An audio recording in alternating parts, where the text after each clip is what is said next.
Judge Vanessa Washington stares at the officers who had her in handcuffs an hour ago. They now stand before her bench badges gleaming, unaware she recognizes them. The courtroom falls silent as she picks up her gavel. This time she would be the one passing judgment. Before we dive into this shocking story of justice and retribution, let me know where you're watching from in the comments below. If you believe everyone deserves equal treatment under the law, hit that like button and subscribe to see more powerful stories of people standing up against discrimination. Now let's see how these officers realized they handcuffed the wrong woman. The evening had started so normally for Judge Vanessa Washington. At 42 years old, she was one of the most respected federal judges in the country, with a reputation for fairness and a sharp legal mind that had earned her both admirers and critics throughout her career. Tonight, however, she wasn't Judge Washington of the federal court. She was just Vanessa driving home after celebrating her college friend Kimberly's birthday at Osteria, an upscale Italian restaurant in Philadelphia's Northern Liberties neighborhood. She had chosen comfort over formality for the dinner, wearing jeans, a simple navy blouse, and her hair in its natural style, rather than the straightened look she often wore under her judicial robes. The late September night was cool, but pleasant. As Vanessa drove through the quiet streets of Society Hill, her mind still on the warm conversations and laughter shared with friends she too rarely saw. The flash of red and blue lights in her rearview mirror startled her from these pleasant thoughts. Confused, Vanessa checked her speedometer, certain she hadn't been speeding.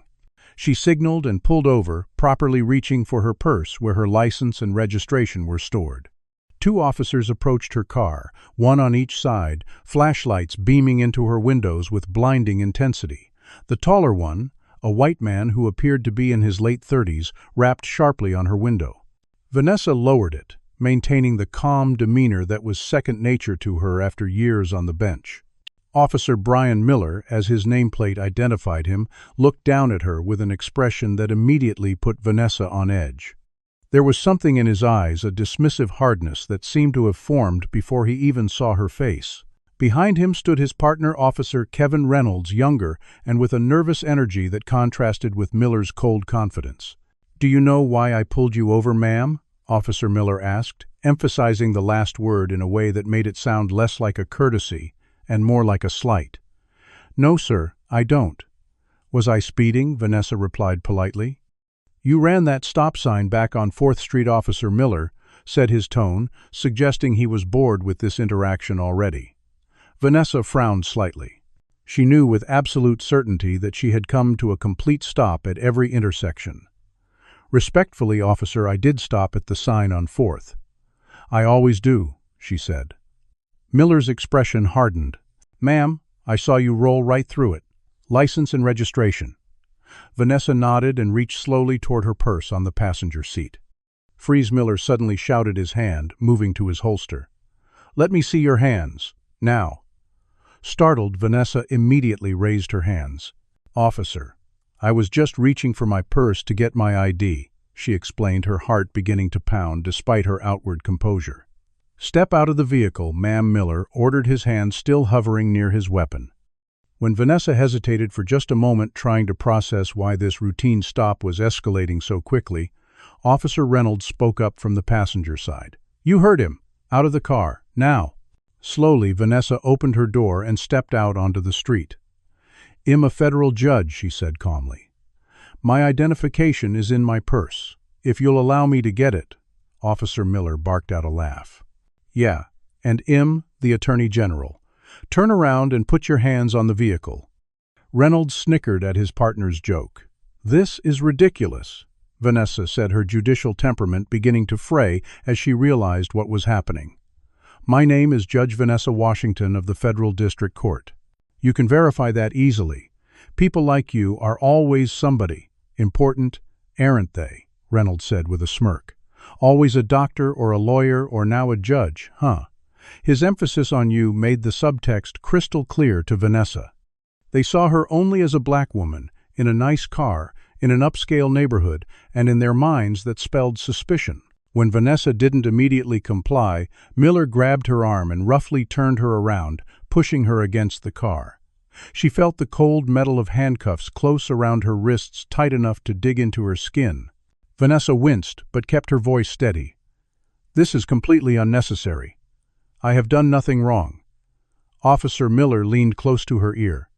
"It's necessary when suspects are uncooperative and aggressive. You should know that, Judge." He said the last word with mocking emphasis. "Look at this car," Reynolds said, peering through the window. "Too nice for her neighborhood, I bet." As he said this, Vanessa noticed lights coming on in nearby houses. Society Hill was an affluent, predominantly white neighborhood, and a police stop with a black woman in handcuffs was drawing attention. She could see people watching from windows, and at least one neighbor had stepped onto their porch phone in hand, likely recording. Officer Reynolds opened her car door without permission and began rifling through her belongings. "You have no right to search my vehicle without my consent or a warrant," Vanessa stated firmly, her legal mind still functioning despite the humiliation and anger building inside her. "Incident to arrest, ma'am," Miller said smugly, though both of them knew this wasn't a legitimate arrest situation. As Reynolds continued his unauthorized search, his expression suddenly changed. He pulled out her briefcase and opened it, finding her judicial credentials and official identification card prominently displayed inside. "Brian," he said, his voice losing its cocky edge. "You might want to see this." Miller took the credentials, examining them in the beam of his flashlight. His face went through a rapid series of expressions, ending with poorly concealed alarm. He quickly stepped away from Vanessa, as if proximity to her had suddenly become dangerous. "There seems to have been a misunderstanding, Judge Washington," he said, his tone transforming from contemptuous to respectful in an instant. "We were conducting a routine traffic stop based on an observed violation. This was just standard procedure." As Reynolds hastily unlocked the handcuffs, Vanessa turned to face them, rubbing her wrists where the metal had dug into her skin. She could see in their eyes that they were now calculating risk, trying to determine how much trouble they might be in. "A misunderstanding," she repeated flatly. "You thought I ran a stop sign. I didn't run. Refused to let me identify myself. Handcuffed me without cause. Searched my car without consent, and made several inappropriate comments." That kind of misunderstanding. The officers exchanged nervous glances. "We apologize for any inconvenience," Judge Washington, Miller said stiffly. "You're free to go, of course. We're sorry for the confusion." Vanessa stared at them for a long moment, memorizing their faces, their badge numbers, everything about this encounter. "I won't forget this interaction, gentlemen," she finally said, her voice quiet but filled with unmistakable resolve. They nodded awkwardly and backed away, returning to their patrol car with unusual haste. As Vanessa got back into her car, she noticed her hands were shaking. The adrenaline that had kept her composed during the confrontation was giving way to a potent mixture of rage and humiliation. How many others had these officers treated this way? How many without a federal judge's credentials to protect them? She drove home carefully, her mind racing with thoughts of what had just occurred and what it represented. The moment she got home, Vanessa called Marcus Chen, her closest friend on the bench, and someone who would understand what she'd experienced. "Marcus, it's Vanessa," she said, when he answered, her voice finally betraying some of the emotion she'd been containing. "I need to talk to you." "What happened?" Marcus asked, immediately concerned. After she explained the incident, his response was immediate and forceful. "You need to file a formal complaint, Vanessa. This is exactly the kind of misconduct that never gets addressed because people are afraid to come forward." Vanessa looked at the faint red marks on her wrists where the handcuffs had been. "I'm going to do more than file a complaint, Marcus," she said quietly. "I'm going to use every bit of power this position gives me to expose what's happening in this department. These officers picked the wrong judge to harass."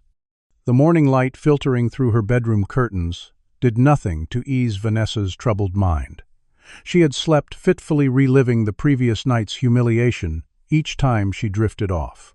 As she sat on the edge of her bed, she examined her wrists in the sunlight. Purplish bruises had formed where the handcuffs had dug into her skin, visible evidence of what she had endured.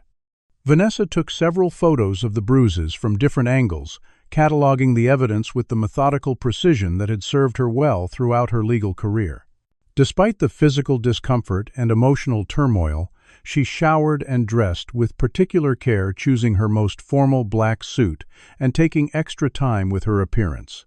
Today, more than ever, she needed the armor of her professional identity. As she drove to the courthouse, Vanessa maintained the calm exterior that had earned her a reputation as one of the most composed judges on the bench. But inside, a storm was brewing. The contrast between who she was and how those officers had treated her created a cognitive dissonance that fueled her determination. The familiar security guards greeted her with their usual respect as she entered the federal courthouse. The weight of her position was evident in how everyone from attorneys to defendants adjusted their posture when she walked by. This power dynamic couldn't have been more different from how she'd been treated just hours earlier. Her clerk, Jessica Martinez, immediately sensed something was wrong when Vanessa entered her chambers. "Judge Washington, are you all right?" she asked, her brow furrowed with concern. "You seem a bit not yourself this morning." Vanessa managed a tight smile. "Just a difficult evening, Jessica. Nothing that will affect today's docket." "How many cases do we have this morning?" Jessica didn't seem entirely convinced, but respected her boss's boundaries. "3 motions hearings and 2 sentencing proceedings," she replied, handing Vanessa the relevant files. "The Martinez case is first at 9:30. Vanessa nodded and took the files, grateful for the distraction of work. The morning's proceedings passed in a blur of legal arguments and procedural decisions. She presided with her usual fairness and attention to detail, but a part of her mind remained fixed on the previous night's events. During her lunch break, rather than joining her colleagues in the judge's dining room as she often did, Vanessa remained in her chambers. She opened her laptop and began researching officers Brian Miller and Kevin Reynolds of the Philadelphia Police Department's 15th District. What she found disturbed, but didn't surprise her. Officer Miller had been with the force for 15 years and had accumulated 17 civilian complaints for excessive force and discriminatory conduct. Officer Reynolds, despite being on the force for only 6 years, already had 8 similar complaints. Not a single one had resulted in disciplinary action. Digging deeper, Vanessa discovered that the 15th District, under the command of Captain Richard Doyle, had the highest number of racial profiling complaints in the city. Civilian oversight committees had flagged the district multiple times, but no substantive changes had been implemented. Captain Doyle, a 25-year veteran, had a record of dismissing complaints against his officers as frivolous or unsubstantiated. The pattern was as clear as it was disturbing. After court adjourned for the day, Vanessa met Marcus for dinner at a quiet restaurant in Center City, far from both the courthouse and the 15th District's jurisdiction. Marcus Chen, at 51, was one of Vanessa's closest confidants on the bench. The son of Taiwanese immigrants, he had faced his own struggles with discrimination throughout his career. In the privacy of a corner booth away from curious ears, Vanessa finally allowed her carefully maintained composure to crack. "The worst part wasn't the handcuffs or the way they pushed me against the car," she admitted, her voice low and intense. "It was the look in their eyes, Marcus, like I was nothing. Less than nothing. Like my humanity didn't even register for them." Marcus reached across the table and briefly squeezed her hand. "I wish I could say I'm shocked, but I can't," he said grimly. "Last year, I was stopped 3 blocks from my house in my own neighborhood. The officer kept asking whose car I was driving. 'Mine,' I kept saying. He couldn't seem to process that information." Vanessa shook her head in disgust. "Did you file a complaint?" Marcus gave a short, humorless laugh. "What would be the point? One more complaint to be ignored or dismissed. Besides, unlike you, I wasn't physically mistreated. Just the usual indignity." He paused, studying her face. "But your situation is different. You have the evidence, and you have the position to do something about it." Before Vanessa could respond, her phone rang. The caller ID showed a number she didn't recognize, but the area code was for Center City, Philadelphia. She answered cautiously. "Judge Washington speaking." "Judge Washington, this is Commissioner Thomas Bennett of the Philadelphia Police Department," said a deep, carefully modulated voice. "I've just been informed of an incident involving 2 of our officers last night. I wanted to personally reach out to express my deepest apologies for any discomfort or inconvenience you experienced." Vanessa's grip on her phone tightened. "Discomfort or inconvenience," she repeated, her voice cool. Commissioner, your officers handcuffed me without cause, searched my vehicle illegally, and made racially charged comments throughout the encounter. That goes well beyond discomfort or inconvenience." There was a brief pause. "I understand your concern, Judge Washington, and I assure you we take these allegations very seriously. I'd like to suggest we handle this matter privately, without unnecessary public drama. I'm sure we can come to an appropriate resolution that addresses your concerns while respecting the challenges our officers face in the field." The Commissioner's smooth political response only hardened Vanessa's resolve. "I appreciate your call, Commissioner Bennett," she replied evenly, "but I will be filing formal charges against Officers Miller and Reynolds. Their conduct was not only unprofessional, but potentially criminal. As an officer of the court, I have an obligation to report such behavior." She could almost hear the Commissioner's mental calculations through the phone. "I see," he finally said, his tone noticeably cooler. "Well, that is certainly your right, Judge Washington. I just hope you'll consider the broader implications for department morale and community relations before proceeding. We all want the same thing, after all, a safer city for everyone." Vanessa thanked him for his call and ended the conversation. She looked at Marcus, who had heard enough of the exchange to understand its nature. "Trying to sweep it under the rug?" he asked, though it wasn't really a question. "Of course," Vanessa confirmed. Before she could elaborate, her phone chimed with a text message from an unknown number. The message contained only a video file. Frowning, Vanessa opened it and immediately recognized herself from the previous night standing handcuffed beside her car while the officers searched her vehicle. Someone had recorded the incident from a nearby house. With the volume turned up, she could clearly hear Officer Reynolds' disparaging comments, including a racial slur muttered under his breath that she hadn't caught during the encounter itself. The video ended with the officer's abrupt change in demeanor upon discovering her identity. "Who sent this?" Marcus asked, looking troubled. "I don't know," Vanessa replied, forwarding the video to her email for safekeeping. "But whoever it was just gave me irrefutable evidence." Vanessa sat back in her chair, her mind working rapidly. In 2 weeks, she would be taking over as head of the Judicial Review Committee, a position that would give her significant oversight of police conduct cases. It was time to use that power for its intended purpose. "I'm going to launch a formal investigation into the 15th District," she told Marcus decisively. "Not just about my incident, but the whole pattern of behavior. These complaints have been piling up for years with no action. That ends now."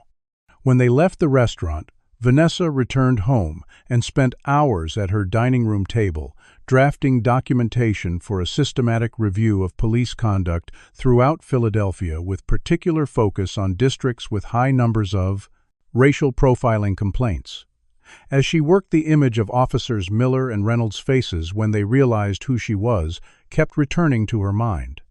They had been afraid not because they recognized their behavior was wrong, but because they had accidentally victimized someone with the power to hold them accountable. "They picked the wrong judge to harass," Vanessa whispered to herself as she finished her draft in the early hours of the morning. "And they're about to learn exactly what that means." 3 days after the incident, Judge Vanessa Washington sat at the head of the conference table in the federal courthouse's largest meeting room. As the newly appointed chair of the Judicial Review Committee, this was her first official meeting in the leadership role, and she had come prepared. The committee consisted of 7 federal judges representing various districts within the state, and Vanessa knew that what she was about to propose would not be universally welcomed. She waited until the procedural matters had been addressed before introducing her proposal. "Before we adjourn, I would like to propose a new initiative for this committee."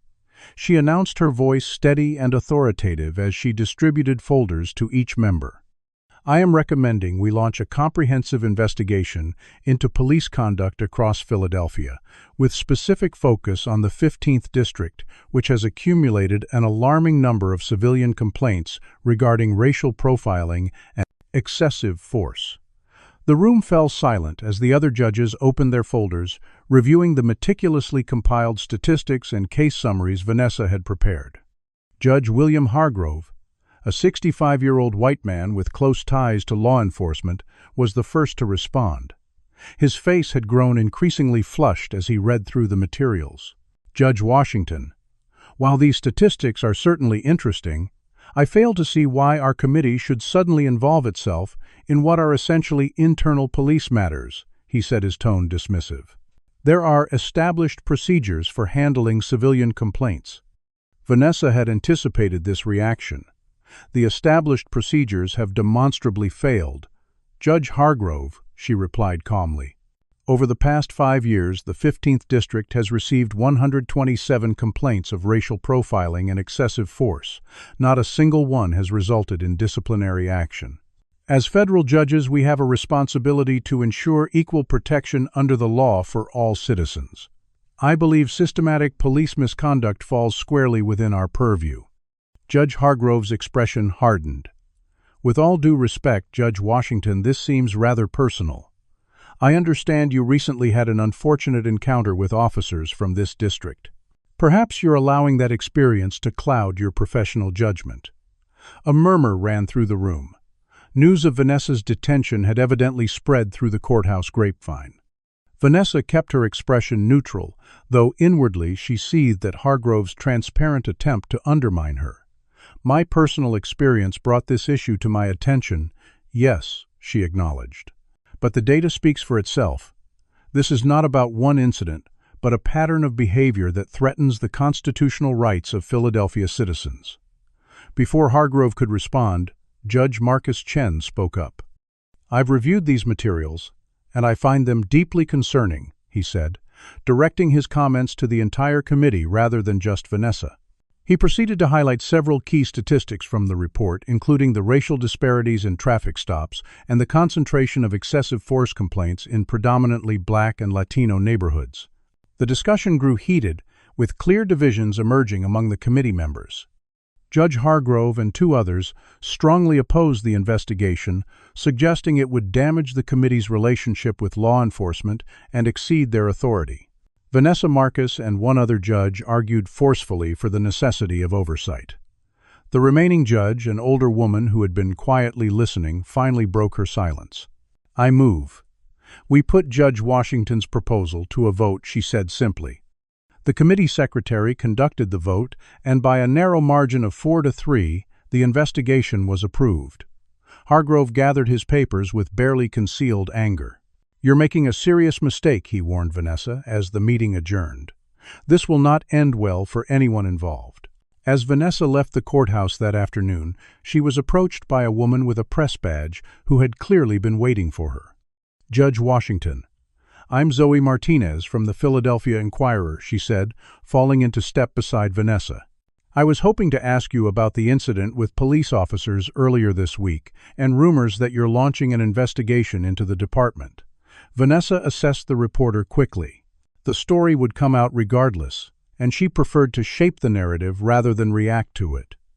There was an incident, yes, she confirmed.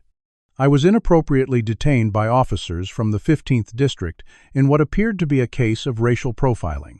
And yes, the Judicial Review Committee has approved an investigation not just into my case, but into patterns of misconduct within the department.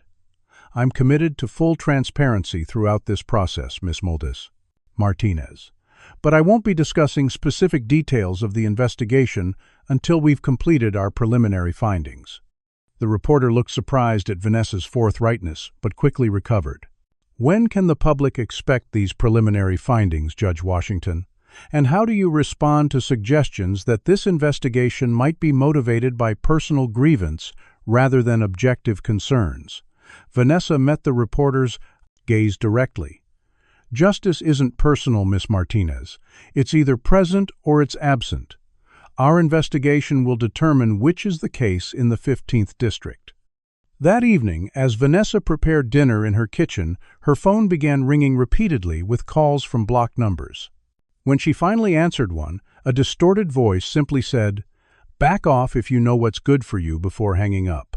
Shaken but resolute, Vanessa was documenting the calls when her home security system chimed, alerting her to movement outside. Looking through her security camera feed, she saw nothing immediately suspicious. Cautiously, she checked each door and window before finally venturing outside to check her car in the driveway. What she found made her blood run cold. Someone had keyed her car on both sides, deeply scratching the words, "Know your place," into the paint. Vanessa called the police, her hands trembling slightly as she reported the vandalism and threatening calls. 2 officers eventually responded, but neither was from the 15th District. They took minimal notes, suggested it was probably just neighborhood kids causing trouble, and told her they'd file a report but not to expect much. One of them even had the audacity to suggest she should park in her garage if she didn't want her nice car damaged. The next morning, Vanessa received notice of a formal complaint from the Philadelphia Police Union, claiming she had a clear conflict of interest and should recuse herself from any investigation involving the department. Shortly after, she saw Captain Richard Doyle on a local news broadcast his silver hair and confident bearing, projecting authority, as he denounced the investigation. Judge Washington's vendetta against our officers is unprofessional and inappropriate, he told the interviewer. These dedicated public servants put their lives on the line every day only to be targeted by a judge with personal grudges. The department has processes for addressing civilian complaints, and outside interference only undermines public trust in law enforcement. Commissioner Bennett called next, his tone significantly less cordial than during their previous conversation. Judge Washington, in light of recent developments, I strongly suggest you consider taking a temporary leave of absence while this situation is resolved, he said, not bothering to disguise the threat in his words. This unnecessary conflict is creating tension within the department and the community. You're putting yourself in a difficult position that could potentially impact your judicial career. Vanessa was unfazed. Thank you for your concern, Commissioner, but I'll be continuing with my duties, including chairing the investigation. In fact, I've just scheduled our first public hearing on police conduct for next Tuesday. I hope the department will cooperate fully. After ending the call, Vanessa received a more welcome communication from State Attorney General Maya Thompson, offering resources and support for the investigation. Maya, a longtime advocate for criminal justice reform, assured Vanessa that her office would provide any necessary assistance. That night, Vanessa worked late at the courthouse reviewing case files and preparing for the upcoming hearing. The building was nearly empty when she finally headed to the parking garage around 9 o'clock SILF. As she walked through the deserted concrete structure, the echo of her footsteps was joined by another set of sounds heavier and deliberately paced. Vanessa felt the hair on the back of her neck rise as she realized someone was following her. She quickened her pace, reaching into her bag for her phone, when a tall figure stepped out from behind a pillar near her car. Her breath caught in her throat as she recognized Officer Brian Miller. "Evening, Judge," he said casually, as if encountering her randomly rather than lying in wait in an empty parking garage. "Fancy running into you here." Vanessa stood her ground, though her heart hammered in her chest. "What can I do for you, Officer Miller?" she asked, her voice remarkably steady despite her fear. Miller leaned against her car, his posture deliberately intimidating. "Just thought you should know that some people aren't too happy about this witch hunt you're conducting. A lot of good officers might get hurt in the process. Be a shame if something happened to you too." As he spoke, he trailed his fingers along the side of her car, a gesture that carried unmistakable menace. Vanessa's fear was quickly overshadowed by anger. "Was that a threat, Officer Miller?" she asked, staring him down. Miller smiled coldly. "Just looking out for your well-being, Judge. These investigations can get messy. You never know who might take offense." He straightened up and walked past her, deliberately brushing against her shoulder as he passed.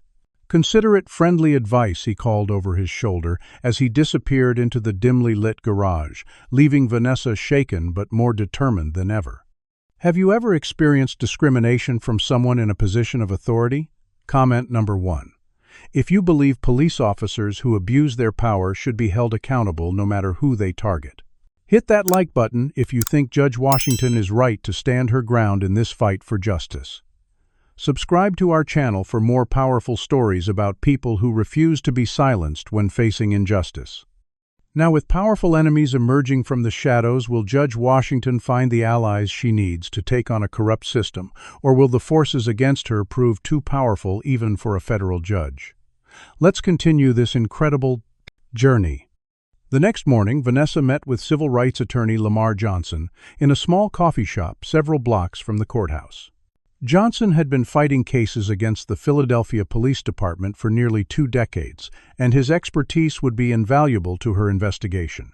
He arrived carrying a worn leather briefcase that looked ready to burst with documents. Judge Washington Lamar Johnson said, offering his hand, "I've been following your case with great interest. Thank you for taking this stand. Few people with your position and power are willing to use it this way." Vanessa shook his hand firmly.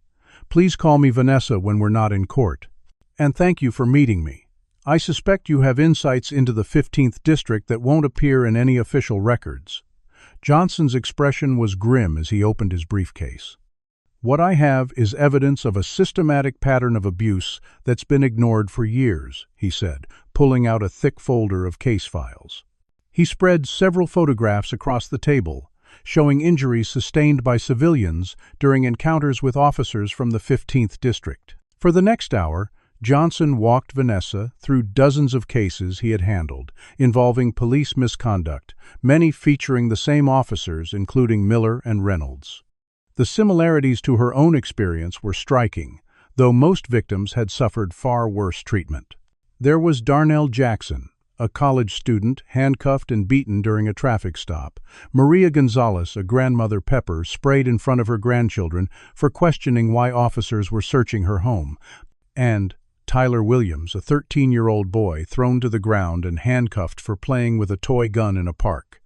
But the case that truly caught Vanessa's attention was that of Michael Turner, a 17-year-old honor student who had been beaten so severely by officers Miller and Reynolds that he suffered permanent nerve damage in his right arm, ending his promising future as a basketball player. Johnson slid the Turner file across the table. "This case should have ended both their careers," he said quietly. Michael had no record, no history of trouble. He was walking home from basketball practice when they stopped him, claimed he matched the description of a robbery suspect. When he tried to show them his school ID, they claimed he was reaching for a weapon. "What happened to the case?" Vanessa asked, already suspecting the answer. Johnson's expression hardened. Captain Doyle personally intervened, pressured the family to accept a $75,000 settlement with a non-disclosure agreement, threatened to charge Michael with assaulting an officer if they didn't take the deal. The family was working class, couldn't afford an extended legal battle, especially with medical bills piling up.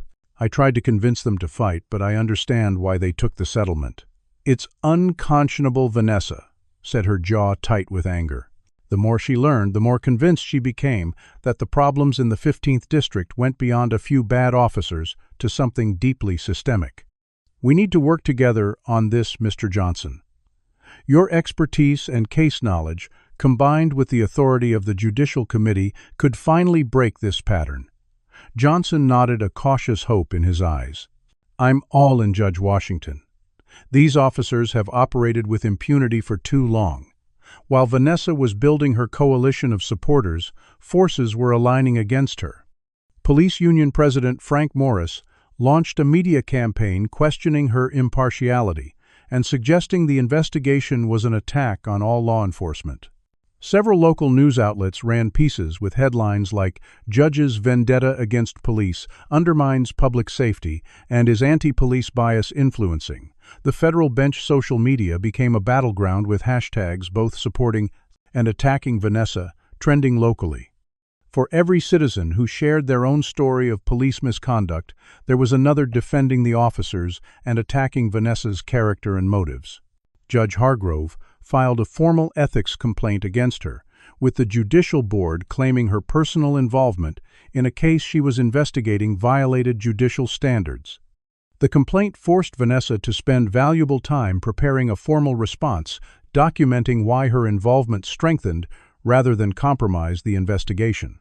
Yet for every obstacle thrown in her path, unexpected support emerged. Former victims of police misconduct, emboldened by Vanessa's stance, began coming forward with their stories. A group of reform-minded officers from districts outside the 15th secretly provided documentation of misconduct they had witnessed, but felt powerless to report through official channels. One evening, as Vanessa was reviewing case files in her home office, her phone rang. The caller ID showed her mother's name. "Mom, is everything all right?" she answered, suddenly concerned. It was unusual for her mother to call so late. "Vanessa Marie Washington. What is going on?" her mother demanded, using Vanessa's full name, as she had when Vanessa was a child in trouble. "I just saw you on the evening news. They're saying terrible things about you getting into some fight with the police." Vanessa sighed, realizing she should have called her mother sooner. "Mom, I'm fine. There was an incident where I was inappropriately detained by police officers. I'm using my position to investigate a pattern of similar incidents." Her mother was silent for a moment. "They put their hands on you," she finally said, her voice tight with a mother's protective anger. "Yes," Vanessa admitted, "but I'm okay, and I'm doing something about it. Not just for me, but for everyone who's been mistreated and doesn't have the power to fight back." Her mother's voice softened.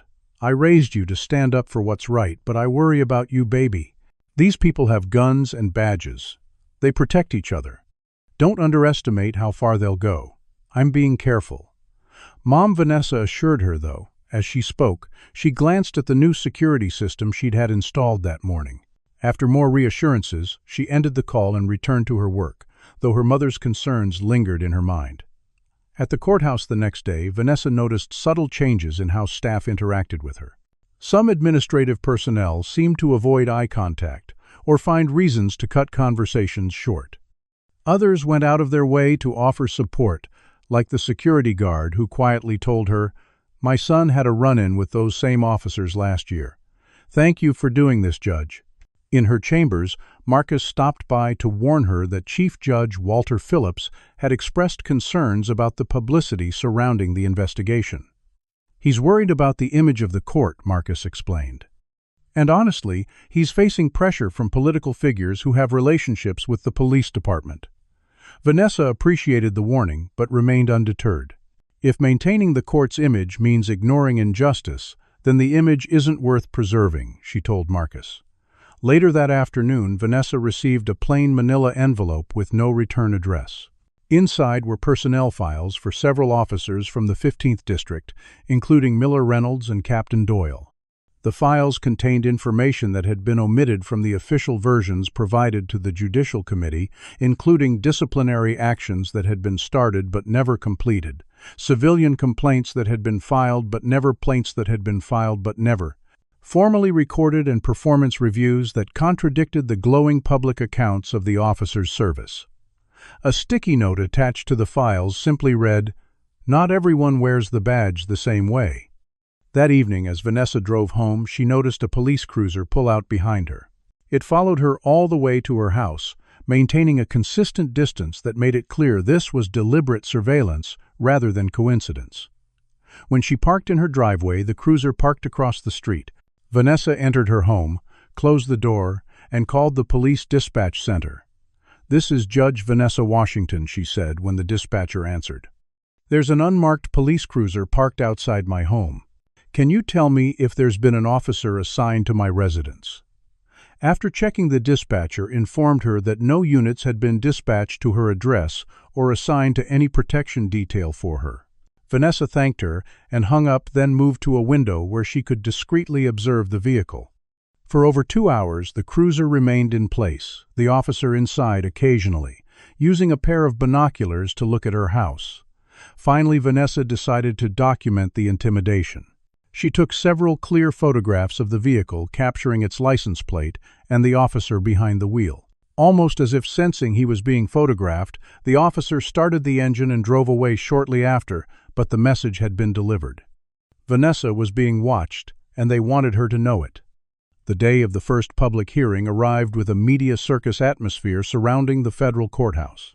Television news vans lined the street, reporters clustered near the entrance, and two distinct groups of protesters had formed on opposite sides of the building. One group carried signs supporting police reform and justice for victims of police brutality, while the other waved thin blue-line flags and held placards declaring, "Support our police" and "Washington Witch Hunt." Inside the main hearing room, the tension was palpable. Officers Brian Miller and Kevin Reynolds sat at a table with their union representatives and defense attorneys, both men in dress uniforms with expressions of stone.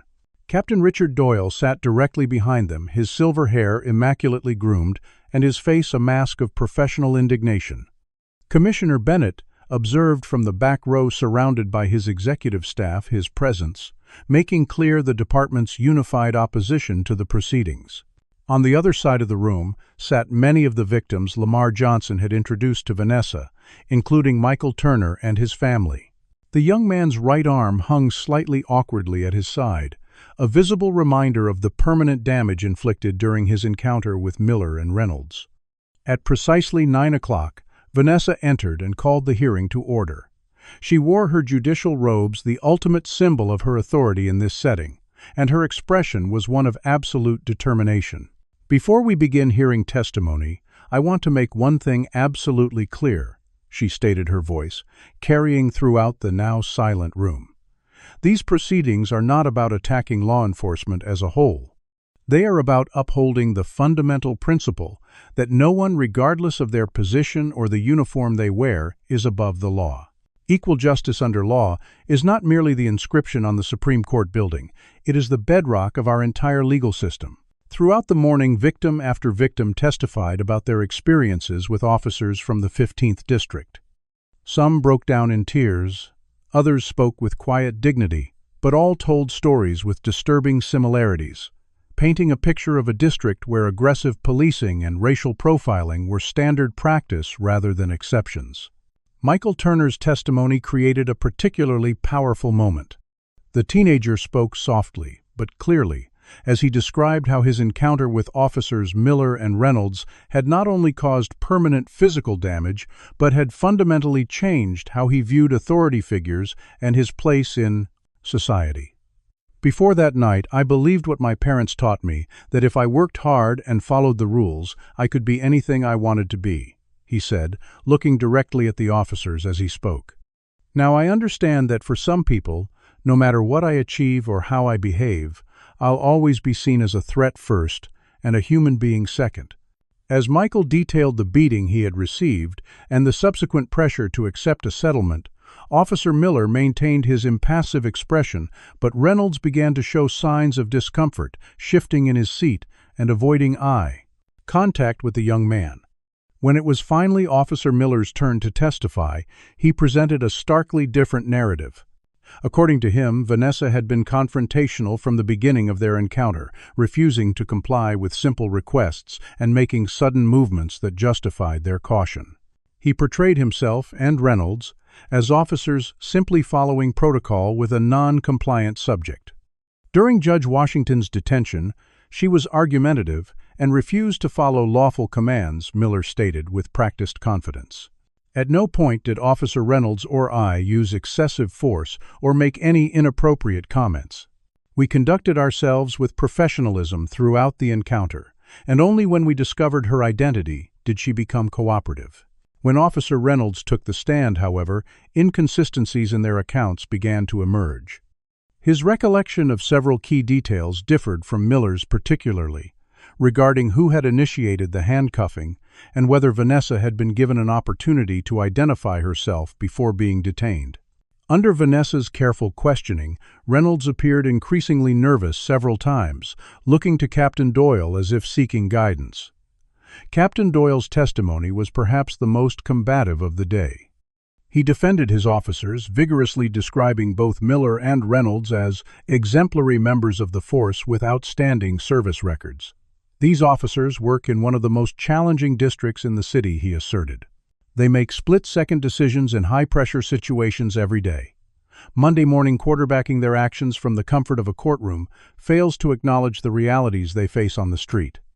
When Vanessa began cross-examining him about the number of civilian complaints against officers in his district, Doyle's professional veneer began to crack. "Those statistics can be manipulated to tell whatever story you want them to tell.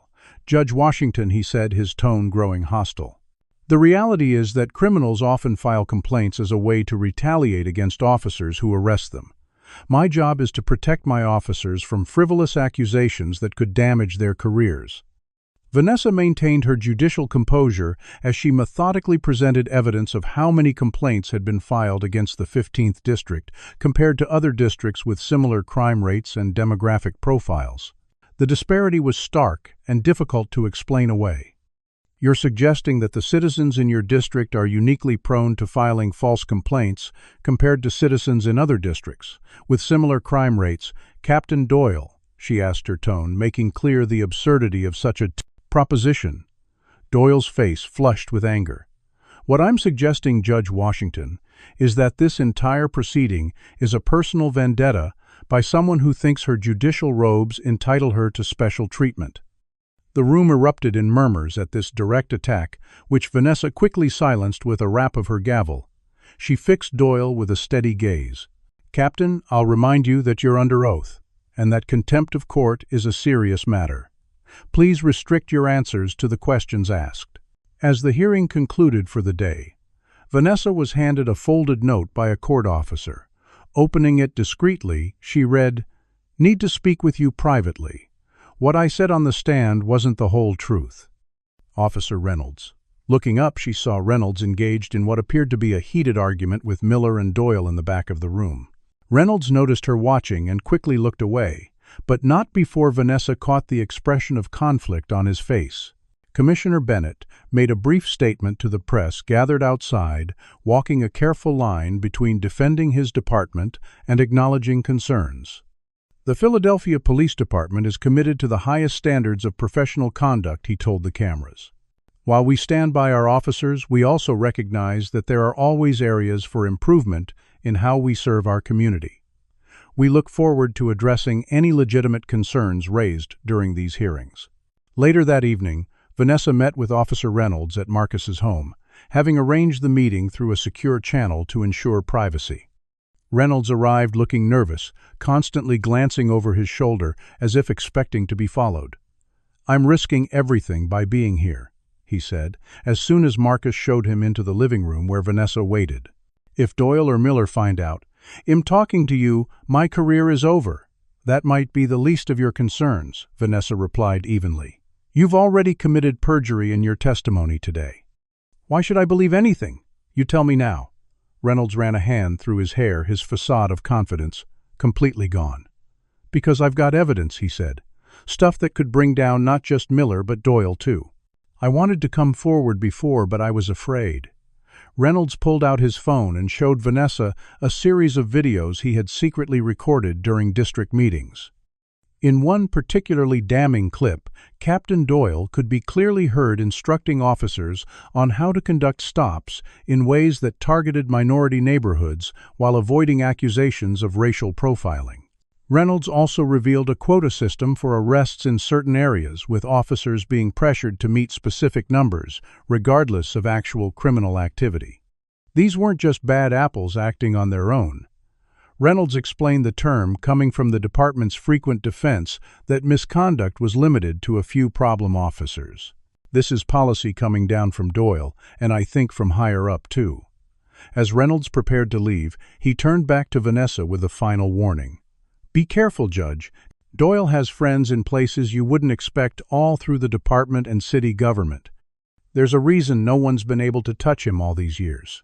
Watching him depart, Vanessa realized she had evidence that could break open not just her own case, but potentially expose corruption throughout the entire department. The question now was how to use it without endangering Reynolds or compromising the investigation. Early the next morning, Vanessa met with Lamar Johnson and Marcus Chen in a private conference room at Marcus's law firm, away from the prying eyes at the courthouse. The three of them carefully reviewed the evidence Officer Reynolds had provided, their expressions growing more troubled with each video they watched. In the most damning recording, Captain Doyle could be clearly heard telling his officers, "I don't care how you justify it on paper, but I want increased stops in Fairhill and North Philly. Those are our problem areas, and the stats need to show we're being proactive. Just make sure you've got your story straight if anyone starts asking questions." Beyond the videos, Reynolds had also provided financial records showing unusual payments from private security companies to an account linked to Commissioner Bennett, suggesting potential corruption extending to the highest levels of the Rhine department. There are shell companies here that seem to be getting exclusive contracts with the city, Lamar observed, pointing to a pattern in the documents. And look at these dates. The payments to Bennett's Foundation always happen right after a new contract is approved. Vanessa studied the records carefully. This goes well beyond discriminatory policing, she said. If these connections are legitimate, we're looking at systemic corruption involving millions in city funds. This investigation needs to expand to include the commissioner's office. Before they could discuss further strategy, Vanessa's phone rang. It was Judge Phillips's assistant requesting her immediate presence in the chief judge's chambers. Something in the assistant's tone suggested this wasn't a routine meeting. When Vanessa arrived at Phillips's office, she found the chief judge looking unusually grave. His normally neat desk was covered with newspapers, all featuring headlines about the hearing. "Judge Washington, thank you for coming so promptly," Phillips said, gesturing for her to take a seat. "I'll get straight to the point. The Judicial Ethics Board is considering suspending you from the police investigation." Vanessa kept her expression neutral despite her shock. "On what grounds Judge Hargrove has filed additional complaints," Phillips explained. "The police union is also applying considerable political pressure, claiming your personal involvement in a case you're investigating violates judicial impartiality."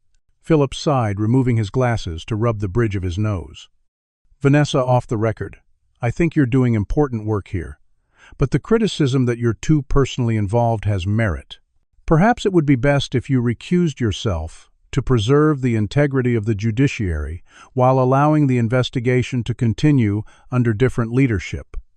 Vanessa considered her response carefully. She needed Phillips as an ally, not an adversary.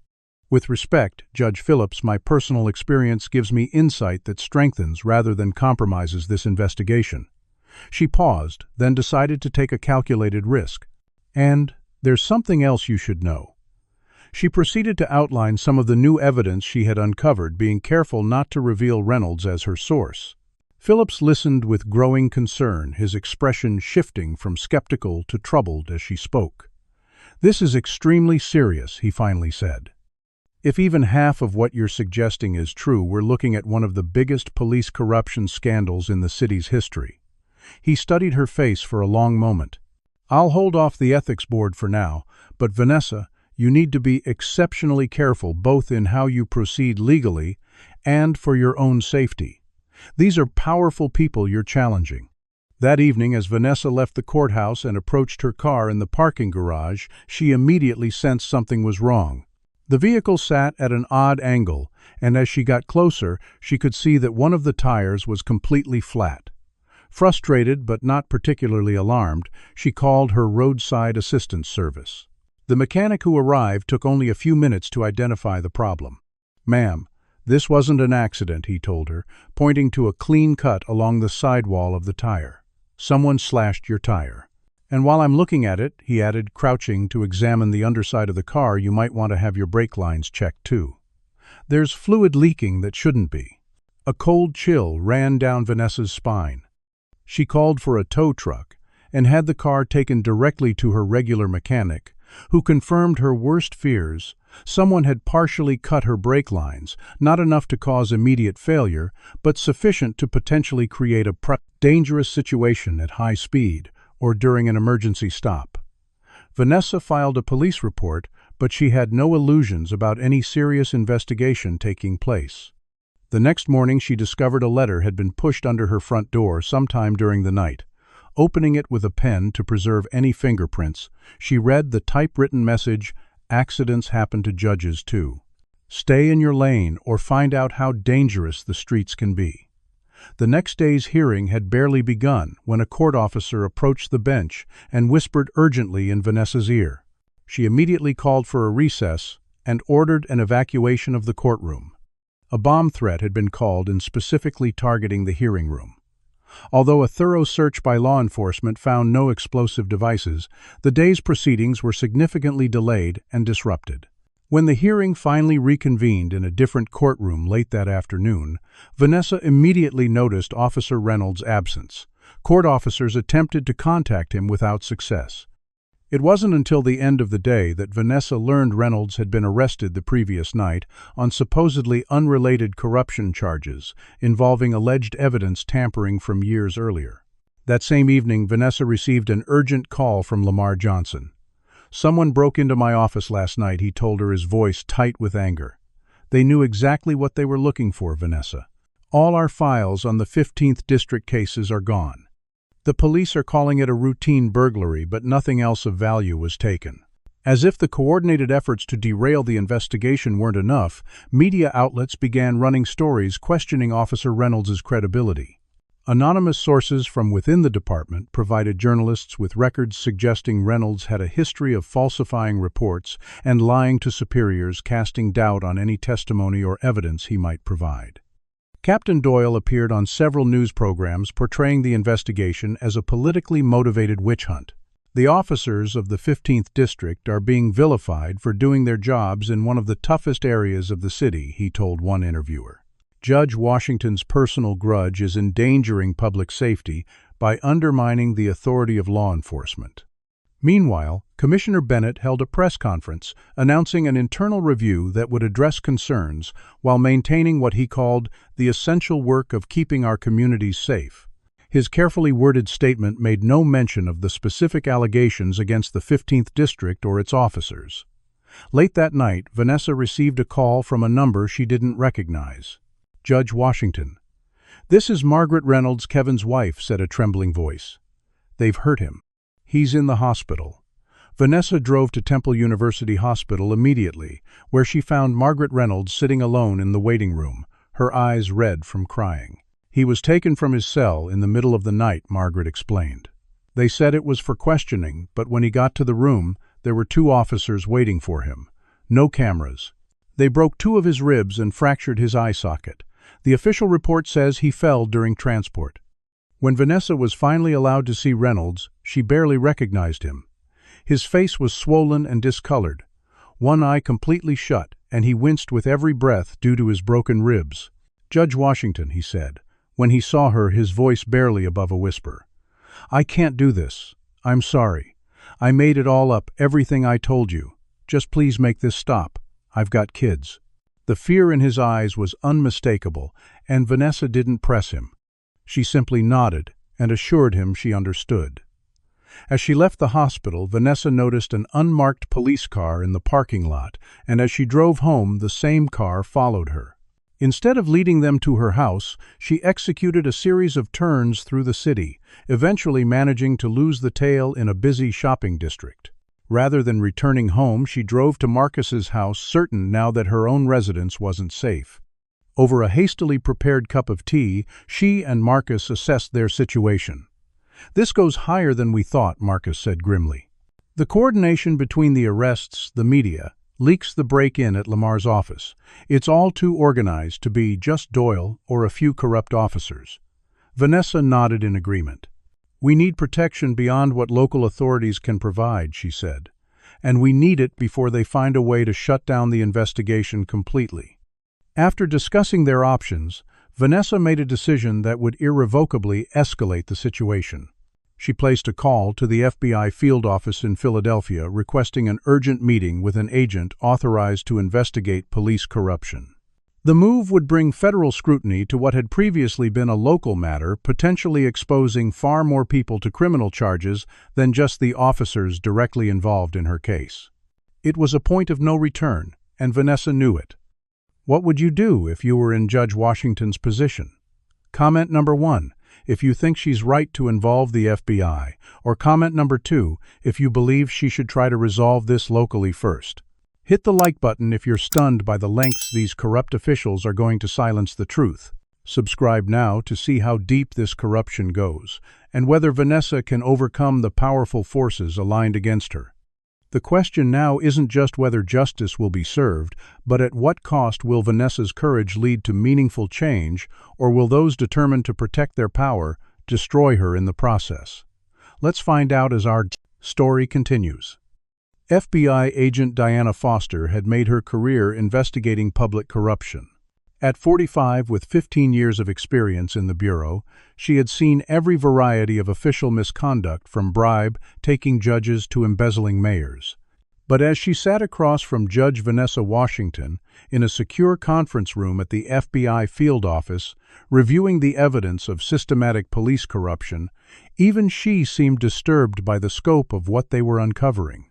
This pattern of targeted enforcement isn't just discriminatory, it's potentially criminal, Agent Foster observed, examining the videos and financial records Vanessa had provided. Civil rights violations, conspiracy, obstruction of justice, and if these financial connections pan out, we could be looking at racketeering charges as well. Foster, a tall woman with short brown hair and penetrating green eyes, had the focused intensity of someone who had dedicated her life to fighting corruption. The FBI has actually been investigating irregularities in Philadelphia PD contracting for several months, she revealed, but we've been missing the connection to the discriminatory policing practices. Your evidence could be the missing piece we need to move forward with a comprehensive case. Vanessa felt a mixture of relief and vindication. After facing so much resistance and danger, having the FBI validate her concerns was profoundly reassuring. "What do you need from me?" she asked. "Your evidence and testimony will be crucial," Foster replied. "But first we need to ensure your safety. Given the threats you've already received and the attempts to intimidate you, I'm arranging protective surveillance for your home and the courthouse." Over the next several days, Vanessa worked closely with Foster and a team of FBI analysts, providing detailed statements and helping them understand the connections between the various pieces of evidence. The investigation was proceeding smoothly, with federal agents discreetly interviewing witnesses and gathering additional documentation when a bombshell story broke in the local news.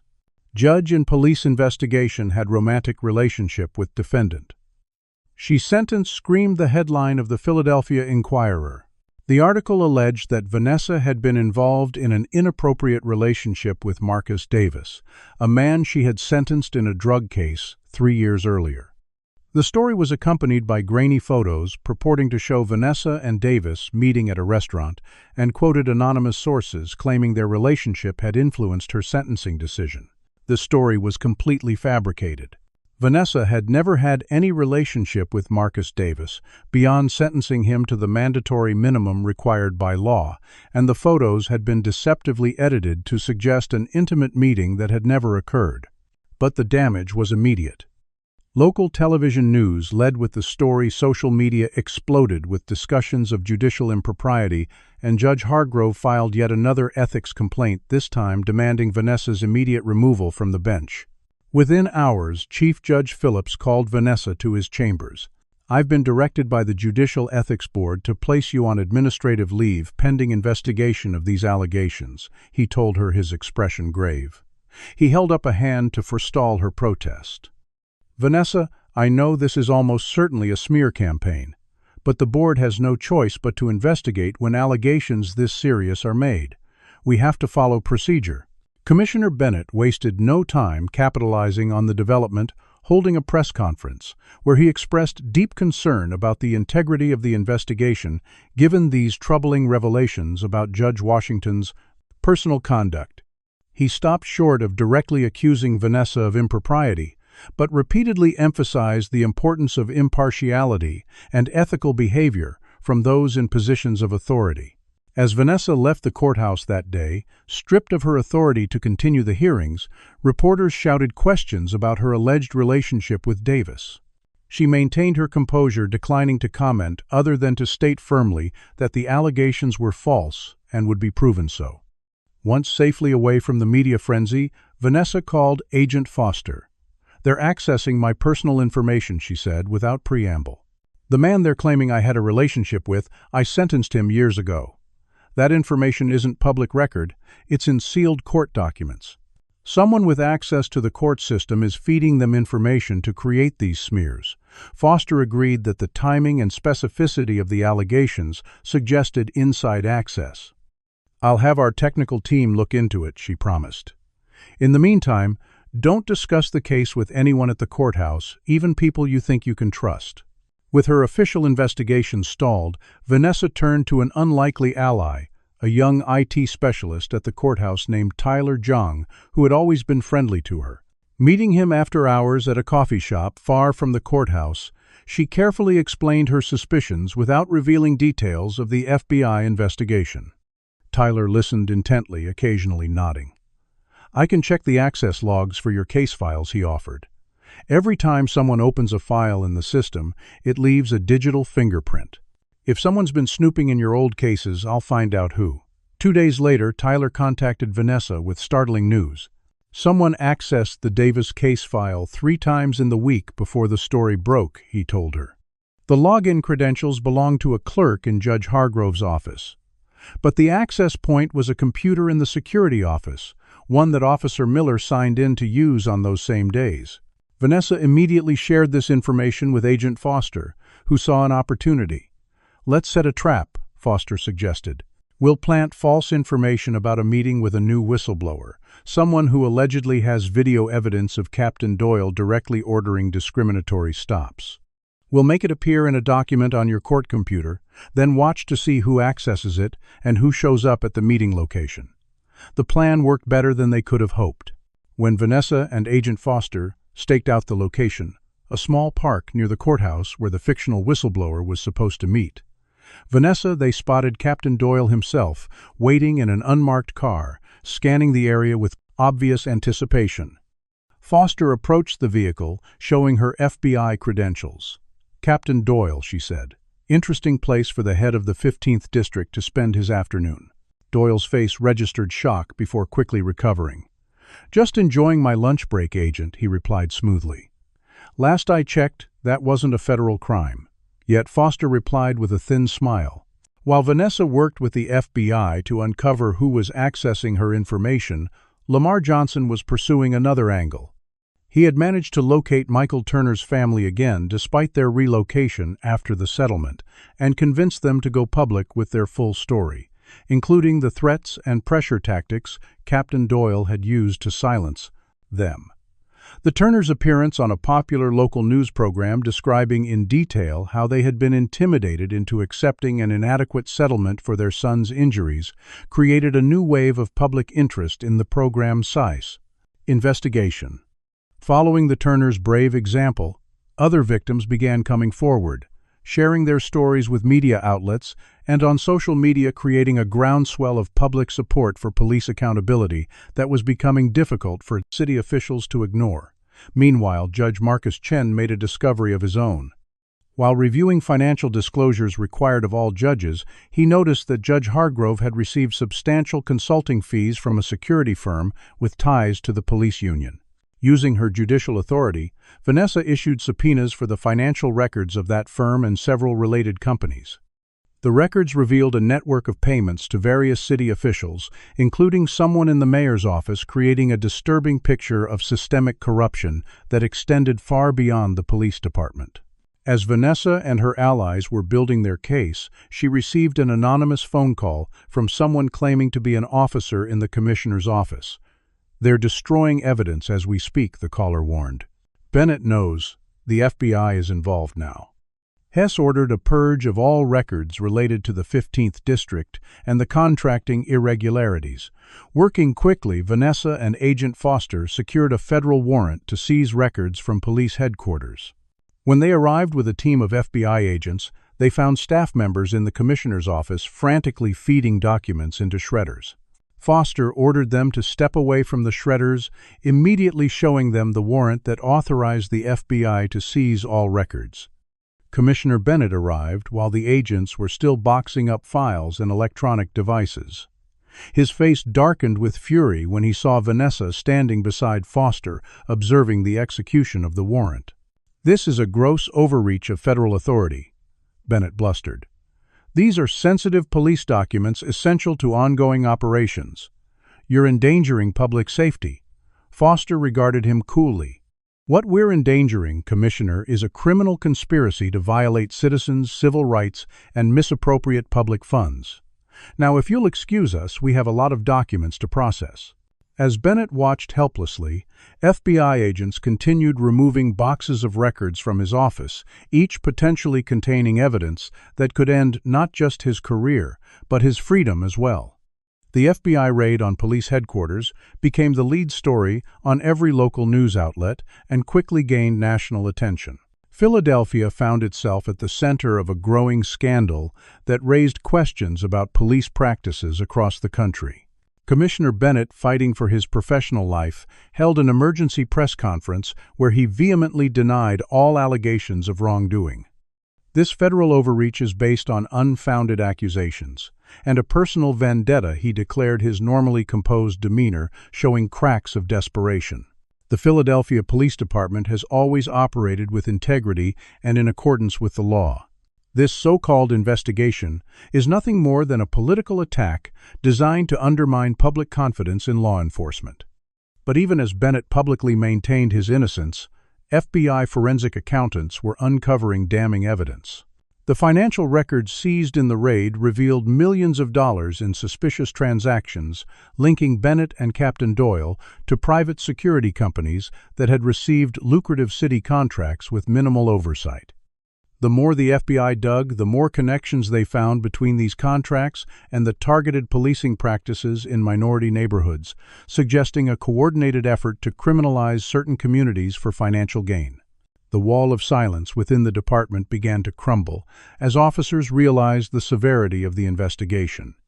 Several from the 15th District, fearing for their own legal jeopardy, came forward with additional evidence of misconduct, including altered arrest reports, planted evidence, and falsified statistics designed to justify increased policing in specific neighborhoods. From his hospital bed, Officer Reynolds, now under FBI protection, agreed to provide formal testimony. With his family moved to a secure location and guarantees of federal witness protection, Reynolds detailed years of systematic abuses orchestrated by Captain Doyle and sanctioned by Commissioner Bennett. As public pressure mounted, the mayor announced the formation of an independent investigation committee, carefully distancing himself from Bennett and the growing scandal. "The city's integrity and the trust of our citizens are paramount," the mayor stated, though careful observers noted he had been a strong supporter of Bennett until very recently. In a surprising development, Judge Hargrove suddenly announced his resignation from the bench, citing health reasons. Rumors quickly spread that FBI agents had been seen visiting his home the previous evening, though neither the Bureau nor Hargrove would comment on the speculation. Chief Judge Phillips, who had placed Vanessa on administrative leave, now found himself in an awkward position as the fabricated nature of the allegations against her became increasingly apparent. He called her to his office, where his usual authoritative manner had been replaced with something approaching contrition. "The ethics complaints against you have been dismissed," he told her. "The board found clear evidence of fabrication and targeted harassment. You are reinstated to full duties effective immediately." He paused, seeming to struggle with his next words. "I owe you an apology, Vanessa. I should have been more supportive of your investigation from the beginning." Vanessa accepted his apology with grace, understanding that Phillips had been navigating difficult political waters himself. "What matters now is that we continue the work," she said. "The Judicial Review Committee needs to establish new oversight protocols to ensure this kind of corruption can't take root again." As Vanessa prepared for the reconvened hearings now with federal backing and substantial evidence, she received another threat more chilling than any before. A manila envelope was delivered to her office containing photographs of her mother's house in Delaware taken from different angles, along with the simple message, "We know where everyone lives." Vanessa immediately contacted Agent Foster, who arranged for FBI agents to protect her family members. The threat confirmed what Vanessa already knew, that the people she was investigating were growing desperate as their power crumbled. The night before the hearing was set to resume, Vanessa was working late in her home office when the sharp crack of gunfire shattered the evening quiet. She instinctively dropped to the floor as bullets pierced her front window, sending glass shards spraying across the room. The FBI agents stationed outside her house immediately responded, but the shooter had fired from a passing vehicle that quickly disappeared into the night. Though Vanessa escaped injury, the message was unmistakable. Someone was willing to kill to stop her. Despite security concerns and the urging of Agent Foster to postpone, Vanessa insisted the hearings must continue as scheduled. "This is precisely why we can't back down," she argued. Their desperation shows we're close to exposing the full extent of the corruption. If we pause now, they win. When the hearings resumed, the absence of Captain Doyle was immediately apparent. His seat remained empty as proceedings began with no explanation offered by department representatives. The mystery was solved midway through the morning, when news broke that Philadelphia police had launched a manhunt after discovering Doyle had fled the city, failing to report for duty, and emptying his bank accounts. During that day's testimony, Officer Miller, now without Doyle's intimidating presence, began to show signs of breaking under the pressure of cross-examination. As Vanessa methodically presented evidence contradicting his previous statements, including video footage of her detention that clearly showed racial bias, Miller's composure gradually crumbled. "I was following orders," he finally blurted out after being confronted with particularly damning evidence. "We all were. The 15th District has quotas for stops and arrests in certain neighborhoods. Captain Doyle made it clear that our performance reviews and promotions depended on meeting those numbers." Once Miller began talking, the floodgates opened. He admitted to systematic racial profiling and excessive force directed by Captain Doyle with the implicit approval of Commissioner Bennett. He described how officers who questioned these practices were reassigned or faced trumped-up internal affairs investigations, while those who complied were rewarded with overtime choice assignments and accelerated promotions. As the hearing concluded for the day, breaking news interrupted the proceedings. Captain Richard Doyle had been found dead in a hotel room in Atlantic City, an apparent suicide. A note found at the scene reportedly contained a confession to misconduct, but claimed he had been following orders from Commissioner Bennett, who had threatened to expose past indiscretions if Doyle didn't cooperate with the quota system and targeted enforcement practices. Commissioner Bennett was taken into FBI custody for questioning that afternoon. As news of his detention spread, Vanessa received a call from the Attorney General of the United States. "Judge Washington," the Attorney General said, "your investigation has uncovered what appears to be one of the most significant police corruption cases in recent history. We're seeing evidence that similar patterns may exist in other major city departments across the country. We'd like you to head a national judicial task force on police reform, working directly with our Civil Rights Division." The offer was both an honor and a daunting responsibility. Vanessa asked for time to consider it, knowing that accepting would fundamentally change her career and likely her life. As she weighed the decision, she received a message from Officer Miller requesting to speak with her privately. He claimed to have a full confession he wanted to make and wished to apologize personally for his treatment of her during their encounter. Despite Agent Foster's concerns about the meeting, Vanessa agreed to see Miller at the courthouse the following morning, in a secure room with federal agents nearby. That night, as she prepared questions for Miller and reviewed the latest developments in the case, Vanessa's home security system suddenly went offline. The app on her phone showed all cameras and sensors disconnecting simultaneously, something that shouldn't have been possible without cutting power to the entire house. She immediately called Agent Foster but got no answer. As she moved toward her bedroom to retrieve the gun she kept in her nightstand, Vanessa froze at the unmistakable sound of someone inside her house moving stealthily through the darkened living room. Vanessa's judicial temperament, the calm rationality that had served her well throughout her career, now kept panic at bay as she assessed her situation. The security system's failure was clearly deliberate, and whoever had disabled it was now inside her home. Moving silently in the darkness, Vanessa slipped into her home office and quietly closed the door. She could hear at least two people searching the house, their hushed voices occasionally becoming clear enough for her to recognize one as Officer Miller. The second voice was unfamiliar but carried the same authoritative tone of law enforcement. "Give me a minute to check upstairs," Miller whispered to his companion. "She's got to have copies of those files somewhere." The other man responded in a low growl. "The commissioner wants everything. Any evidence connecting him to the quota system or the security contracts needs to disappear tonight." Vanessa carefully took out her phone, keeping the screen dimmed to avoid giving away her position. She activated the voice recorder app and placed the phone where it would capture the intruder's conversation. As they continued searching, she heard Miller become increasingly frustrated. "She's not here. Her car's in the garage, but she's gone. Maybe she's staying somewhere else." The other man, who Vanessa now recognized from his voice as someone from Commissioner Bennett's security detail, cursed softly. "We'll have to get her at the courthouse tomorrow," he said. "Miller's supposed to meet her alone at 9. That's our best chance." After they left, Vanessa waited nearly 30 minutes to ensure they were truly gone before calling Agent Foster, who apologized profusely for missing her earlier call. She had been in a secure meeting regarding the commissioner's questioning. Foster's alarm was evident even over the phone. The protective detail outside reported no disturbances, she said, clearly troubled by the security breach. "This confirms Bennett orchestrated a final attempt to silence you even from custody. He must have arranged it before we brought him in."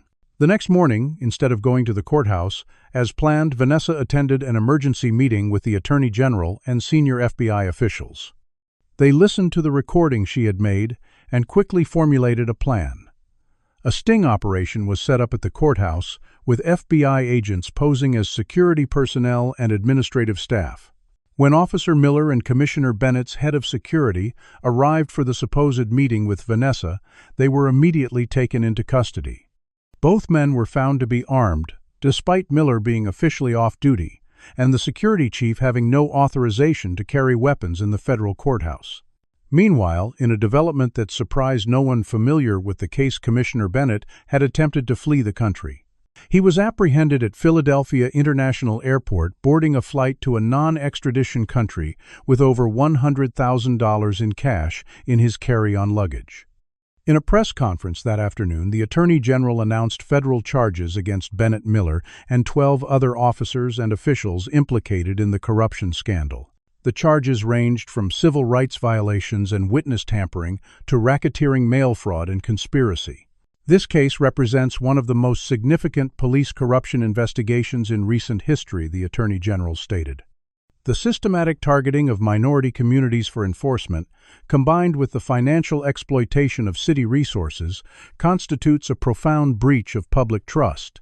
We are committed to holding accountable every individual who participated in or enabled these practices, regardless of their position or influence. The mayor, desperate to salvage the city's reputation and his own political future, appointed a reform-minded police chief from outside the department. The new commissioner, a woman with a background in civil rights law, before joining law enforcement, promised structural changes to ensure accountability and rebuild community trust. In the aftermath of the arrests, Michael Turner and his family received a proper settlement and public apology from the city for the injuries he had suffered and the subsequent cover-up. The non-disclosure agreement they had been forced to sign was invalidated by the court, allowing them to speak freely about their experience. Officer Reynolds, in exchange for his cooperation and testimony, received a reduced sentence that included probation rather than prison time. He would never work in law enforcement again, but he had helped break open a case that would lead to meaningful reform. 6 months later, Vanessa found herself in Washington, D.C., chairing the first meeting of the Federal Judicial Commission on Police Reform. The commission, composed of judges, civil rights attorneys, law enforcement officials, and community representatives, was tasked with developing national standards for police conduct and accountability. The Commission's recommendations would become the framework for federal legislation aimed at preventing the kind of systematic abuses that had occurred in Philadelphia. At the public announcement of the Commission's formation, Vanessa delivered a powerful speech about justice and accountability that was broadcast on national news. "The right to equal treatment under law is not a privilege to be earned, or a favor to be granted," she told the assembled crowd. "It is a fundamental guarantee of our Constitution. When those entrusted with upholding the law become its chief violators, the very foundation of our justice system is threatened. Today, we begin the process of rebuilding that foundation, not just for Philadelphia, but for communities across our nation." She acknowledged that one case, no matter how significant, would not instantly repair centuries of injustice and systemic discrimination. But it represented a crucial step forward, a demonstration that accountability was possible even for those who had long operated with impunity. After the ceremony, Vanessa visited her mother, who had supported her throughout the ordeal despite her fears for her daughter's safety. As they sat in her mother's kitchen sharing a pot of coffee, her mother showed her a letter she had received from a young black girl in Philadelphia. The girl wrote that she wanted to become a judge like Vanessa, who had shown her that justice was possible even in a system that often seemed stacked against people who looked like her. As tears filled her eyes, Vanessa realized that perhaps this, more than any legal victory, was the true measure of what she had accomplished.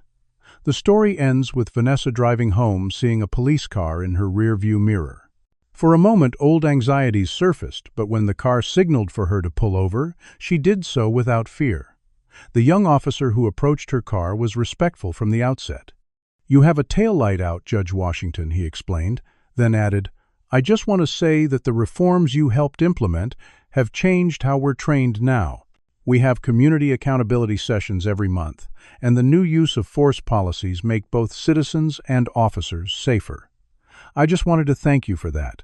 As Vanessa drove away, she reflected on how much had changed and how much work still remained. The system wouldn't transform overnight, but for the first time in her career, she felt genuine hope for meaningful, lasting reform. News had already reached her of similar investigations, beginning in cities across the country, sparked by what had happened in Philadelphia. The road ahead would not be easy, but she was no longer walking it alone. What would you do if you witnessed injustice from those sworn to protect and serve? Would you have the courage to stand up like Judge Washington, even when facing powerful opposition? Leave a comment sharing your thoughts on police, accountability, and reform. If this story moved you or made you think differently about the justice system, please hit the like button and subscribe to our channel for more powerful stories about ordinary people making extraordinary changes in their communities. Share this video with someone who needs to be reminded that one person with courage and determination can make a difference, even against seemingly insurmountable odds. Thank you for joining us on this journey through darkness into light, where justice was not just a word but a reality fought for and won against all odds. Judge Washington's journey reminds us that true justice requires courage in the face of corruption.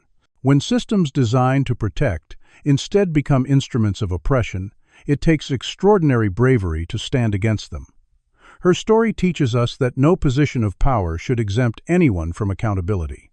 Those who wear badges or sit on benches must be held to higher standards precisely because of the authority they wield. The story demonstrates how racial bias can become institutionalized, creating two tiers of justice that undermine the very foundation of our legal system. Yet it also shows that change is possible when those with integrity refuse to look away. We learn that documentation and evidence are powerful weapons against corruption, and that allies are essential when challenging entrenched systems. Perhaps most importantly, Judge Washington reminds us that using our privilege and position to fight for those without such advantages isn't just admirable, it's necessary for a functioning democracy. Change doesn't happen overnight, but it begins with individuals who refuse to accept injustice as inevitable. Sometimes the very experience that could break us becomes the catalyst for transformation that benefits countless others. In standing firm against corruption, Judge Washington didn't just win her personal battle, she created a pathway for systemic reform. What injustice have you witnessed that made you want to stand up and fight for change? Have you ever been in a situation where speaking truth to power seemed impossible but necessary? Comment below and share your experiences with Alabac. Discrimination, or times when you've seen someone courageously stand up for what's right. If Judge Washington's determination to transform a broken system inspired, you hit that like button to help more people discover this powerful story. Subscribe to our channel for more transformative narratives about ordinary people creating extraordinary change in the face of systemic injustice. Share this video with someone who might be losing faith in the possibility of justice. Sometimes all it takes is one story to reignite hope and courage. Thank you for joining us on this journey through darkness into light. Remember, in a world where injustice often seems too powerful to overcome, your voice and your actions matter more than you know. Together, we can build the more just society we all deserve.